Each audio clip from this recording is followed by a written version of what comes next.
병이 없어야 돼, 사람은. 병을 이렇게 쓴다 그랬잖아요.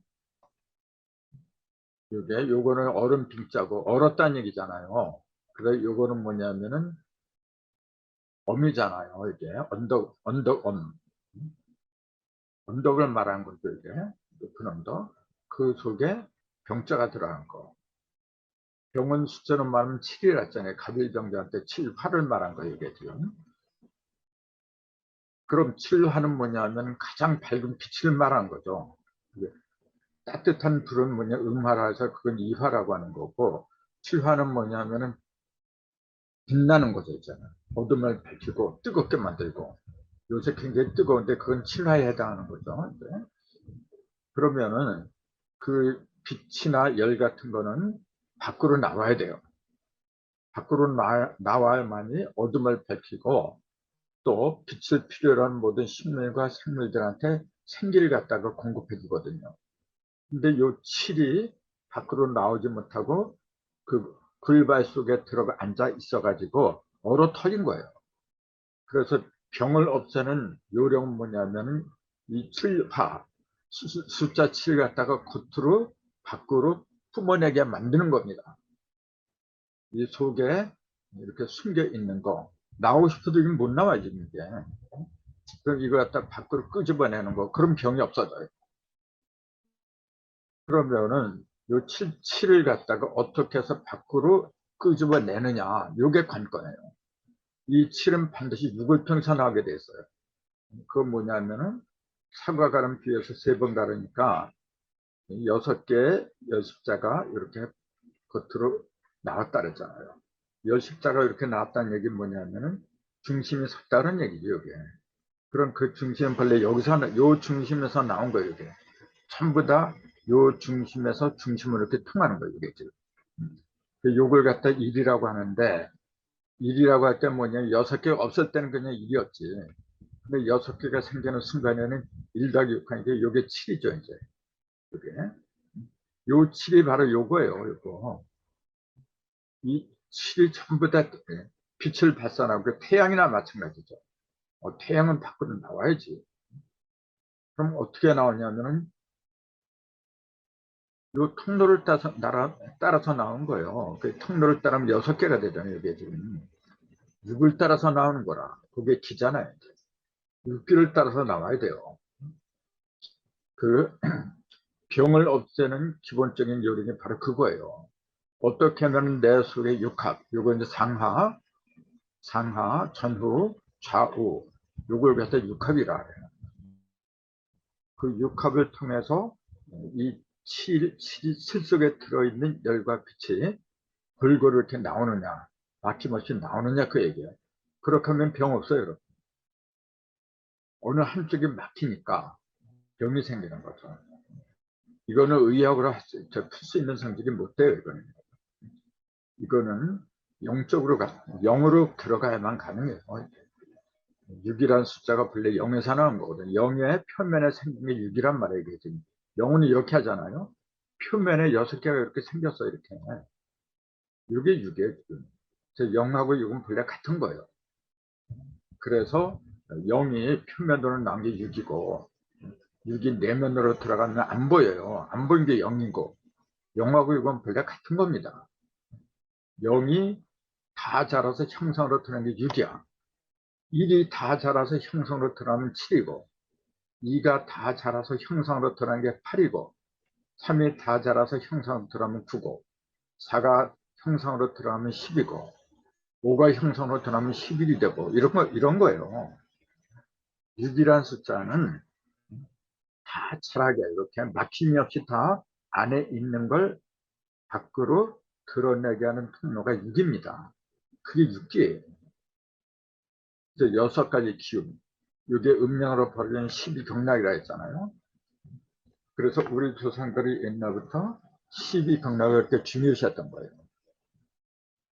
이론은 이론적이 다 있는 겁니다. 내가 만든 게 아니고 옛날에 이미 다 있어요.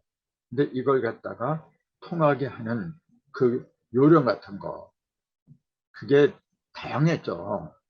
다양한데 이렇게 내가 상하 전후 좌우 이렇게 하는 건 아마 내가 최초가 아닐까 생각을 해요. 근데 이제 해보세요, 여러분. 하면 벌써 달라요, 몸이. 그래서 전 시간에는 한자를 못하고 이제 이런 내용을 지루했다는 걸 이제 말씀드린 거죠. 그러니까 꼭 읽어보지 못하신 분들이 있으면은 들어가서 한번 읽어보세요. 첫째, 건강입니다, 여러분. 건강할 때 건을 이렇게 쓰잖아요. 이렇게. 이게 분율이라 했잖아요. 거기다가 요것도 이렇게 하면 시험정갈 착인데, 이렇게 하면은, 그냥 이렇게 하면은 길게 이어진다는 얘기죠. 길게 걸을 인 그러잖아요. 이게. 점이 있고 없고 차이가 있어요. 둘 다 이제 간다는 얘기는 똑같은데, 요거는 길게 걷는다는 얘기고, 요건 시험정 간다는 얘기고, 요게 분율이잖아요. 붓을 말이야, 붓. 손에다가, 요거는 손이라 했잖아요. 손에다가 음과 양을 갖다가 하나로 꿰는 거, 이렇게. 요게 붓이라. 그래서 붓이 하는 역할은 뭐냐면은, 음과 양을 갖다가 하나로 꿰뚫는 거예요. 그럴 적에, 그렇게 하고 길게 걷는 거예요. 길게 가는 거예요. 그럴 적에 이게 세울 건자예요. 세울 건자, 굳셀 건자. 뭐 이렇게 하면 건강할 때는 건강이라고 할 때는 사람 인자가 들어가는 거죠. 굳셀 건, 건강할 건 뭐 다 같은 거예요. 그러니까 결국은 음량을 깨닫는 거예요. 음량을 깨달아서 길게 이어서 가는 거예요. 그 모든 것은 법칙에 따른다. 그 어떤 법칙이냐면은 눈에 보이는 것은 형상, 음량으로 벌어지고 그 음량을 갈라내는 거는 3시 갈라, 한 번 가르고, 2번 가르고, 3번 갈라지는 거죠. 그러니까 이게 6이, 3이 2번씩 갈라니까 6이 된 거죠. 이게 6기라 이제. 뭐이 얘기는 많이 했으니까.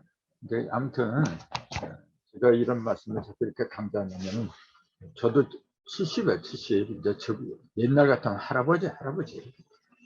요새는 뭐 노인축에 들지도 못하지만 가면 갈수록 사람은 수명이 늘어나게 돼 있어요.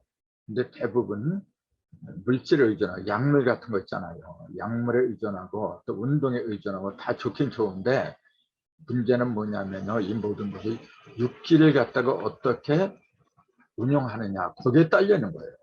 운동 안 하면 어때요? 내 몸에서 육기가 잘 흐르게 만들면 돼요. 운동을 한다고 해도 기가 막힌 어느 한쪽으로 흐르는 것이 탁 막혔어. 운동을 아무리 한다고 그게 통해요? 먼저 기가 잘 흐르도록 통로를 갖다가 관통을 해줘야 하는 거죠. 막힘 없이. 그게 이제 배꼽을, 즉 센터를 중심으로 해서 하다 보면 여기에 강해지면은 이게 쭉쭉 흐르게 돼요. 이렇게. 얼마나 강하게 흐르는데요. 한번 해보세요, 여러분. 쫙쫙 흐르는데 엄청 신기해요. 신기하고 내몸고 이게 공중에 붕 뜨는 것 같아요. 점점 더 강해져요, 여러분은. 그래서 이제 그런 체험을 같이 해보자 해서 전 시간에 한자를 안 하고 이제 그 말씀을 드렸던 거고, 오늘 다시 그 한자 강좌를 시작하죠. 전 시간에 흉자를 하다가 이제 못해서 이제 끊어졌죠. 그 흉자하고 연관된 한자가 이제 여기 포라고 있죠. 포. 흉포.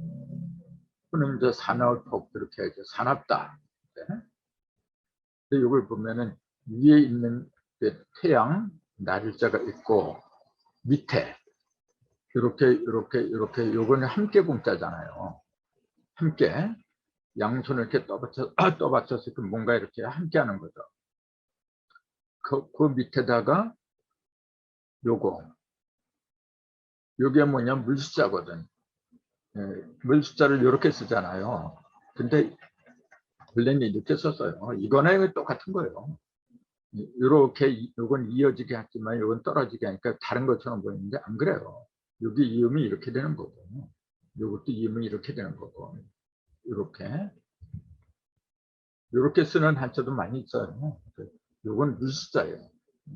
그러면은 밑에는 물수가 이렇게 있고 위에는 함께 공자가 있고 그 위에는 태양이 있어요. 근데 이게 왜 산압자는 뜻이 됐느냐 이제 이상하잖아요.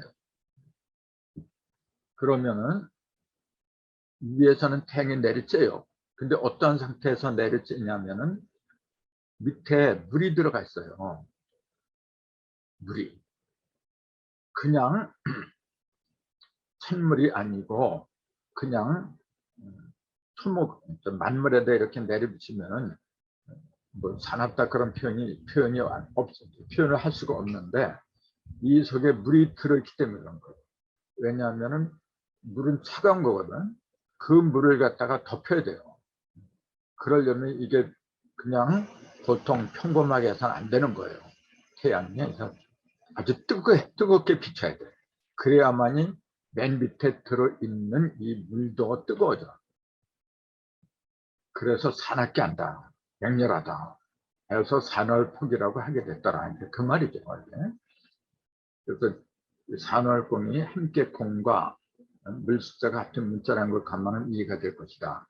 즉 남들이 보기에는 요게 없잖아요.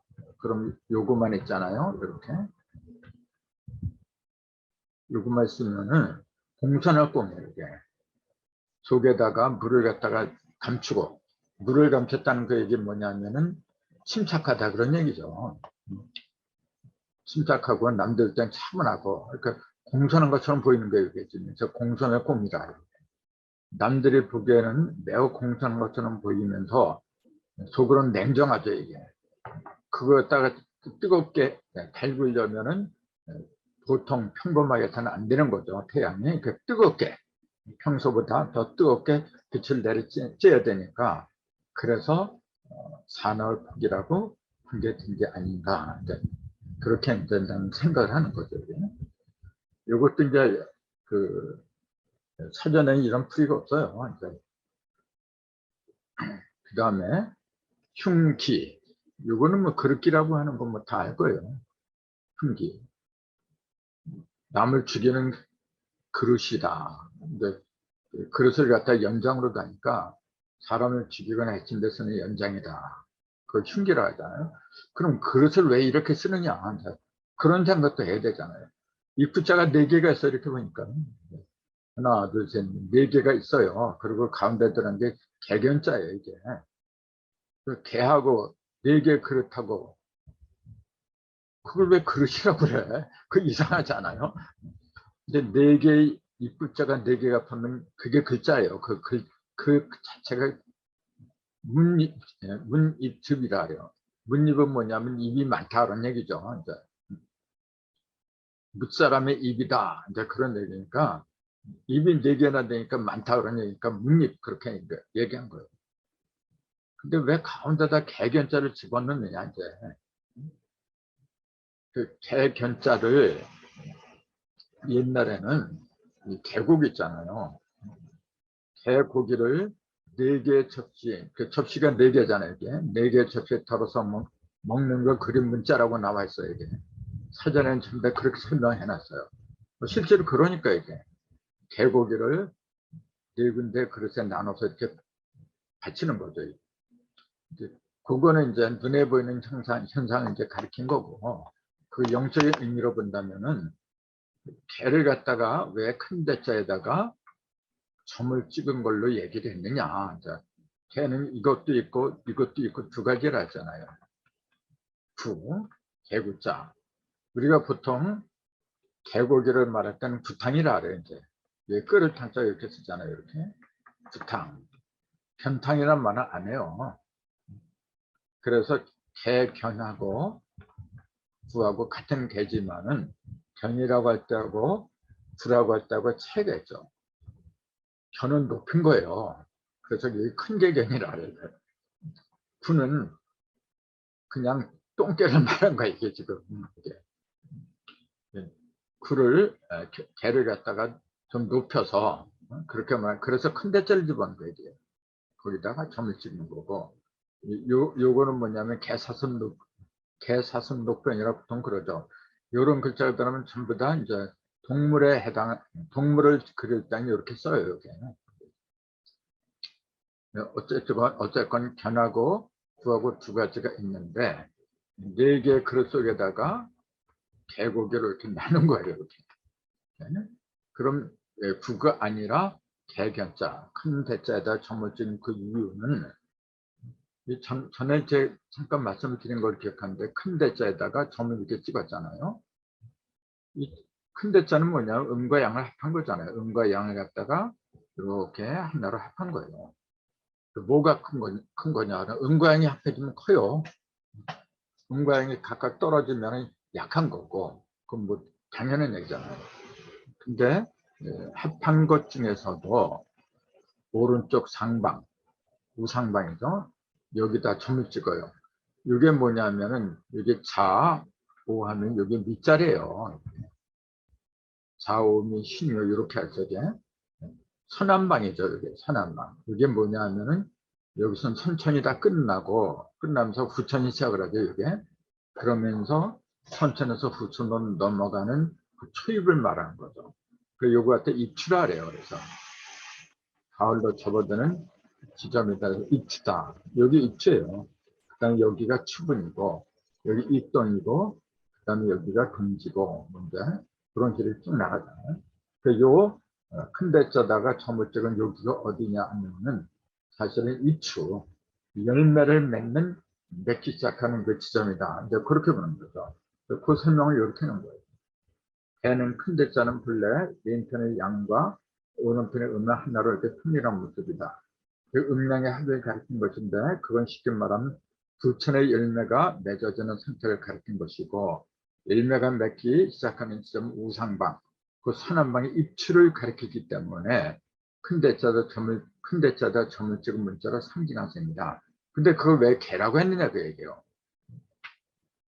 개는 짐승 중에서 가장 금기가 강한 게 개예요. 금은 뭐냐면 열매를 가리킨다 그랬잖아요.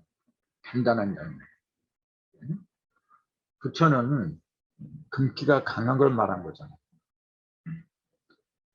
그럼 짐승 중에서 금의 기운이 가장 강한 게 개라는 거 우리가 어떻게 할까요? 소리를 들어보면 알아요. 소리하고 그 다음에 모양. 소리는 형상이 없죠. 그렇지만은 그 소리를 통해서 음량에다가 가늠할 수가 있어요. 개는 날렵해요. 생긴 모습도 보면은 날씬하잖아요. 금이라고 하는 거는 군더더기가 다 떨어진 상태를 가리키는 거거든요. 강하다고 하면서도 덩치가 큰 게 있어요. 필요 없는 살이 잔뜩 붙고 그거는 금이 아니에요. 금은 뭐냐면은 필요한 것만 갖추면서도 단단한 거. 그게 금이죠. 그래서 일반적으로 금은 키가 크질 않아요, 여러분. 금이라고 하는 거는 키가 크질 않아요. 금기가 강한 사람들은 크질 않아요, 여러분. 일반적으로 몸집이 큰 사람들 있잖아요. 살집도 풍부하고 몸집도 크고 그건 금기가 강한 사람들이 아닙니다, 여러분. 대개 그거는 목기가 강한 사람들이지. 목은 뭐냐 이렇게 부풀어 나는 성질이 강한 게 목기입니다. 봄, 여름, 가을, 겨울, 사계절 중에서 만물이 그 모양이 이렇게 부풀어 나고 위를 쭉쭉 자라가는 거는 그건 목이 최고예요. 그래서 목기가 왕성한 사람들은요 몸집이 커요. 물론 거기도 음목이 있고 양목이 있고 두 가지에서 이제 좀 다르지만은 목의 전반적인 그 형상은 덩치가 큰 거예요. 그 반대가 금이거든요. 금은 덩치가 크질 않아요. 그 덩치가 이렇게 큰 거는 목하고 화하고 두 개입니다, 여러분. 화도 불이잖아요, 불. 불은 뭐냐면 덩치가 커요. 자꾸 부풀어 나잖아요. 불은 덩치가 불어날수록 살아나는 거예요. 그 목하고 둘이 같은 거예요. 그래서 목하고 화는 양이라고 해요. 그래서 금하고 수는 음이라고 하는 거죠. 수가 자꾸 불어나잖아요. 불어난 건 좋은데 이게 더 불어나면 뭐냐면 수증기가 돼버려요. 나중에 보면은 물도 열을 받으면 수증기가 되잖아요. 그래서 그거는 이미 양이 들어가는 거고 양이 들어가지 않은 상태에서 물은 뭐냐면 항상 모이는 거예요. 모이는 거. 물은 모여야 물이 되고, 불이란 건 뭐냐면 모이면은 자꾸 모이면 모일수록 작아져요. 그거는. 불은 밖으로 발산해야 돼요. 커져야 돼요. 물은 자꾸 안으로 모여야 되고, 그래서 금하고 순 둘은 음이라고 하는 거고, 그래서 금을 사라고 하는 거고, 물을 갖다 일이라 그래요. 생기에서 합한 게 오잖아요. 그래서 이 오토라고 하자면 이게 음토의 성질이에요. 이게 그래서 금생수 그러잖아요. 금수. 금생수가 5예요. 여기. 그럼 요거는 뭐냐면 3 더하기 2라. 3은 목이고 2는 화잖아요. 목생화라. 요거는 양을 말한 거예요. 5에도 이렇게 음과 양의 두 기운이 있다는 거. 이제 아까도 말씀드렸지만 이런 거 굉장히 중요한 거예요. 이제. 그런 관점에서 본다고 하면은 이 개 견자를 이렇게 개에다가 큰 대자에다 점을 찍고 개라고 하는 건 뭐냐면은 아까 말씀드린 것처럼 금기가 왕성한 거가 딱 상징한다. 그러니까 여기 선한방 입추라 하던데 여기서 뭐냐면은 금기가 모이기 시작해요. 그래서 금기는 열매라고 한 거고 그 설명을 이렇게 한 거예요. 그 선한방의 입추를 가리켰기 때문에 개견이라는 문자로 상징한 셈이다. 그걸 개라고 한 건 12지지 중에서 가장 단단한 열매를 상징하는 서방금의 기운이 가장 왕성한 게 개이기 때문이다. 그래서 개 고기는 누구한테 많이 먹으라 하냐면 폐가 약한 사람들 있잖아요. 왜냐하면 폐는 오행으로 금에 속하는 거거든요. 근데 폐가 병들었다고 하면 폐가 약해서 병들었다. 그러니까 금의 기운을 강하게 해줘야 된다. 그러니까 개고기를 먹어라. 그렇게 얘기합니다. 이것도 사실은 단편적인 얘기예요. 금의 기운이 왕성해도 병이 나는 거고 너무 부족해도 병이 나는 거고 왕성할 때는 개고기를 먹이면 안 되죠. 사실은. 금기운이 너무 왕성해서 병이 생겼는데 거기다가 금기운을 넣어주면은 그럼 오히려 더 넘치는 거죠. 너무 단순하게 폐평하면 무조건 개고기를 먹어라. 그것도 아니라고 봐요. 그것이 음이냐 양이냐 이제 그 구분을 잘해야 됩니다. 근데 어쨌건 우리 조상들은 이런 이치를 알고 있었어요. 그래서 복날이라는 것도 개견자가 들어가잖아요. 사람 인변에다가 개견자를 하면 이게 엎드릴 복자잖아요. 복날이라고 하는 거 엎드린 날이다 그런 얘기입니다, 여러분. 그걸 왜 하필이면 복날이라고 했냐 그렇게 물어보면 대답한 사람이 없어 지금. 왜?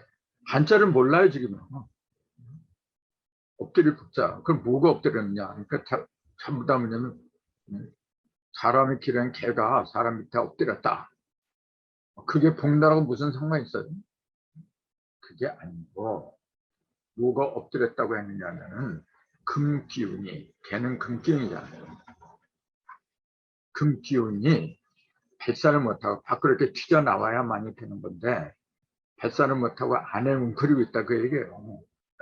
그래서 이 금기운을 갖다가 밖으로 내보낸 날, 끄집어낸 날을 갖다 복날이라고 한 겁니다.